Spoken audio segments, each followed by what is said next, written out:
Kali ini saya akan membongkar satu karakter, satu tokoh yang sangat luar biasa.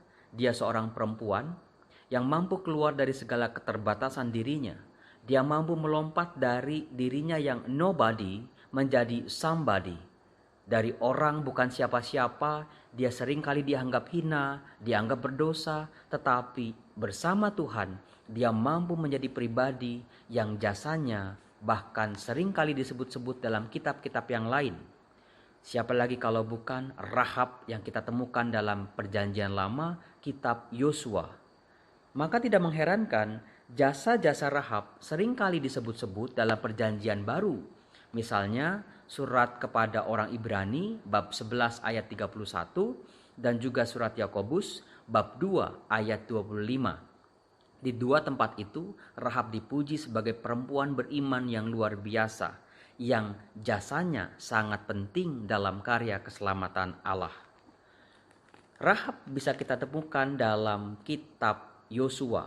Konteks kitab Yosua adalah kala itu orang Israel baru saja keluar dari daerah Mesir. Mereka baru keluar dari perbudakan Mesir menuju tanah terjanji, yaitu tanah Kanaan. Tetapi ternyata tanah Kanaan ini sudah dihidupi oleh bangsa-bangsa kecil atau kerajaan-kerajaan kecil.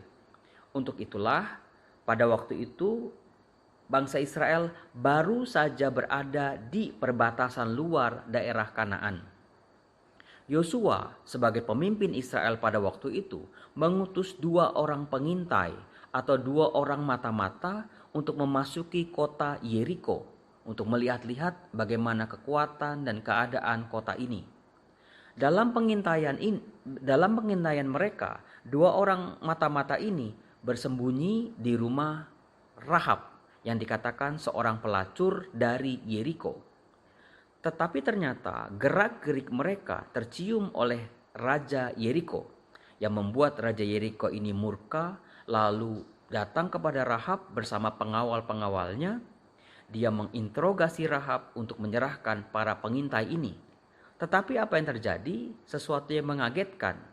Rahab mampu melawan raja dengan berbohong. Dia pura-pura tidak pernah melihat para pengintai.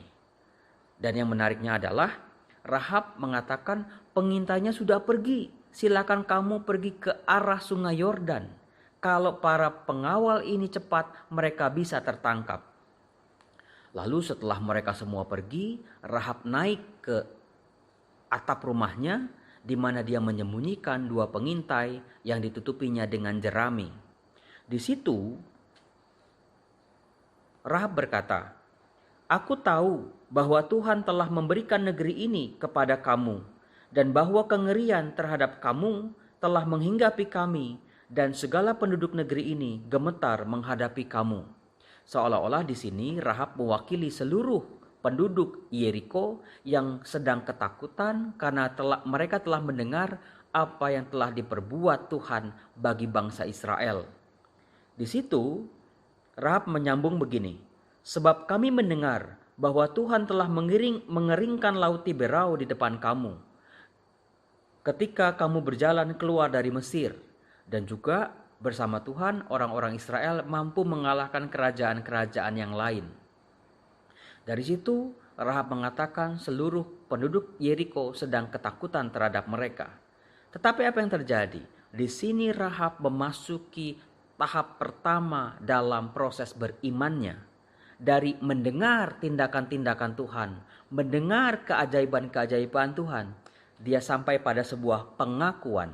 Di situ dia mengatakan begini, "Ketika kami mendengar itu, tawarlah hati kami dan jatuhlah semangat setiap orang menghadapi kamu. Sebab Tuhan Allahmu ialah Allah di langit di atas dan di bumi di bawah." Kata-kata terakhir ini sangat penting. Inilah pengakuan iman seorang Rahab, yang katanya seorang pelacur, seorang hina, tapi karena mendengar keajaiban Tuhan, dia percaya dan mengakui Tuhan Allah orang Israel. Itu proses pertama perjalanan rohani Rahab. Lalu yang berikut, Rahab berbicara kepada 2 pengintai. Rahab berkata, "Bersumpahlah, aku telah berbaik hati kepada kamu. Nanti kalau orang Israel menyerbu kota Yeriko, tolong selamatkanlah kami. Ingatlah jasaku ini. Tetapi yang menarik yang dikatakan Rahab luar biasa. Biarkanlah hidup ayah dan ibuku, saudara-saudaraku yang laki-laki dan yang perempuan, dan semua orang-orang mereka. Apa yang bisa kita pelajari di sini dari tokoh Rahab? Ternyata dia tidak egois. Dia tidak cuma mencari keselamatannya sendiri, tetapi dia menyebut tolong selamatkan ayah ibuku, saudaraku laki-laki dan saudaraku perempuan. Hebat luar biasa bukan? Kemudian juga kualitas yang ketiga dari Rahab adalah dia berkata kepada pengintai-pengintai ketika mereka mau kembali ke pemukiman Israel. Dia mengatakan, pergilah ke pegunungan supaya pengejar-pengejar itu jangan menemui kamu dan bersembunyilah di sana 3 hari lamanya. Tadi ketika kepada pengawal-pengawal raja, Rahab berkata, pergilah ke daerah sungai Yordan. Sekarang kepada pengintai-pengintai, Rahab berkata, pergilah ke daerah pegunungan. Kualitas Rahab adalah dia perempuan yang cerdas. Dia mampu berstrategi secara jitu. Kepada pengawal dia bilang, pergilah ke kiri. Kepada pengintai, pergilah ke kanan. Sehingga dua kelompok ini tidak akan saling bertemu dan selamatlah mereka. Lalu pada waktu itu pengintai-pengintai ini berkata, asal Rahab setia pada perjanjiannya, dia akan memperoleh apa yang dia harapkan. Lalu apa reaksi Rahab? Dia berkata, seperti yang kamu katakan, demikianlah yang akan terjadi. Kualitas keempat dari seorang Rahab adalah dia mengakui, dia menekankan, dia tampil sebagai perempuan yang kata-katanya bisa dipegang. Ini penting saudara-saudara, karena dalam dunia perjanjian lama, setelah diceritakan manusia jatuh dalam dosa di Taman Eden, itu yang namanya perempuan seringkali kata-katanya tidak bisa dipercaya. Bahkan dalam kitab Imamat dikatakan begini, kalau perempuan bersumpah, sumpahnya bisa dibatalkan oleh ayahnya atau suaminya yang mendengar. Tetapi kalau seorang laki-laki bersumpah, sumpahnya tidak bisa dibatalkan. Ini sebuah stigma negatif terhadap kata-kata perempuan. Tapi di sini Rahab, dia melawan, dia mengatakan, apa yang kamu katakan itulah yang terjadi. Pegang kata-kataku. Dan kita tahu semua bahwa Rahab betul-betul melakukan apa yang telah dijanjikannya. Itulah yang menarik saudara-saudaraku yang terkasih.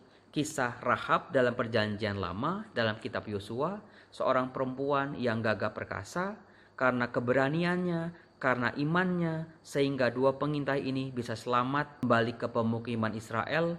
Dua pengintai ini bisa cerita kepada Yosua, dan pada akhirnya ketika orang Israel menyerbu kota Yeriko, mereka menyelamatkan keluarga Rahab. Karena tindakan Rahab, janji Allah kepada orang Israel bisa terpenuhi.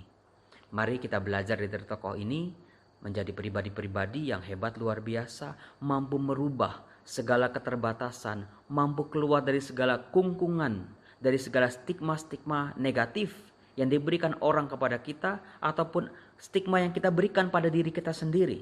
Percayalah, Allah, Yesus sangat mencintaimu. Yesus bisa membuat kita menjadi luar biasa, asal kita percaya pada janjinya. Tuhan tidak menyerah untukmu dan juga untukku. Salam berhikmat, Tuhan Yesus memberkati.